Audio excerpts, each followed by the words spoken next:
ஓம் சாய்ராம். எனதருமை பிள்ளையே, ஓம் ஸ்ரீ மகாலட்சுமியே நமக என்று சொல்லி தாயாரை தரிசித்துவிட்டு தானே இந்த அதிர்ஷ்ட ஆந்தையை தொட்டாய்.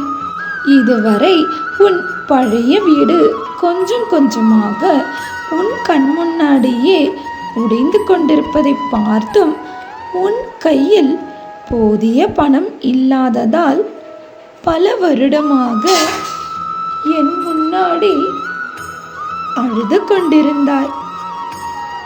பிள்ளைகளின் உணவு, படிப்பு, மருத்துவ செலவு, ஆடைகள் என்று இதற்கே கஷ்டப்பட்டு கடனில் வாழ்க்கையை நடத்தும் நீ இனி நன்றாக இருப்பாய். தினமும் காலையில் குளித்துவிட்டு சூரிய பகவானை தரிசித்து வணங்கிவிட்டு உன் கடமையை செய்ய செல். இந்த உலகிற்கே வெளிச்சம் தரும் சூரிய பகவான் உன் வாழ்வில் இருள் நீங்கி இந்த அகண்ட உலகில் உனக்கென்று சொந்தமாக ஒரு வீடு அமையும் யோகத்தை தருவார். நான் உனக்கு ஏற்கனவே நற்வாக்குகளை கொடுத்துள்ளேன். நீ நன்றாக இருப்பாய். நல்ல செயல்களை மட்டுமே செய்து வா. பிறரிடம் பேசும்போது யோசித்து பேசு. யாரையும் புண்படுத்தாதே. யாரும் உன்னை காயப்படுத்தினாலும் மௌனமாய் விலகிவிடு.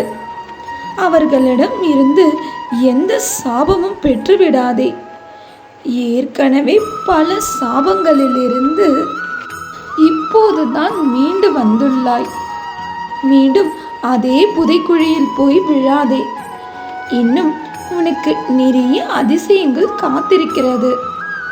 யார் வசை சொல்லுக்கும் தளர்ந்து விடாதே. நான் இருக்கிறேன் உன்னோடு. யாராவது கஷ்டப்படும் ஒருவருக்கு உன்னால் முடிந்த அளவில் ஒரு ஆடை வாங்கித்தான். இன்றும் என்றும் என்றென்றும் உன் சாயப்பா உன் அருகில்.